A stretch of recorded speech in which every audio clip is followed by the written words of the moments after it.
আজকে আমরা দেখব ক্রয় মডিউলের কোম্পানি ফেরত মডিউল সম্পর্কে। মেনু বারের ক্রয় মডিউল থেকে কোম্পানি ফেরত মডিউলে ক্লিক করব। এরপরে ডান পাশে ক্রয়কৃত পণ্য ফেরত অপশনটিতে ক্লিক করব। এখানে আমরা যদি কখনো কোনো প্রোডাক্ট ক্রয় করি, সেটা যদি আবার কোম্পানিকে ফেরত দিতে হয়, সেটা আমরা এখান থেকে দিব। এখানে আমরা কোম্পানির নাম সিলেক্ট করে নেব। তারপরে এখানে গোডাউন, কোন গোডাউন থেকে আমাদের কোম্পানিটা ফেরত যাবে সেটা সিলেক্ট করে নেব। যদি ড্যামেজ স্টক হয় তাহলে ড্যামেজ স্টক, যদি জেনারেল স্টক হয় তাহলে জেনারেল স্টক থেকে আমরা সিলেক্ট করে নিলাম।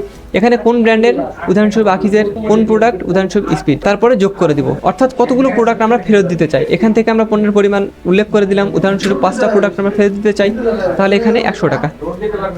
এখান থেকে আমরা, এটা আমাদের কমপ্লিট হয়ে গিয়েছে। এখন আমরা এখান থেকে পারচেস রিটার্ন অ্যাড, অর্থাৎ এখানে ক্লিক করলে আমাদের প্রোডাক্ট ফেরত সম্পূর্ণ হয়ে যাবে। এই হচ্ছে কোম্পানি ফেরত মডিউলের কাজ।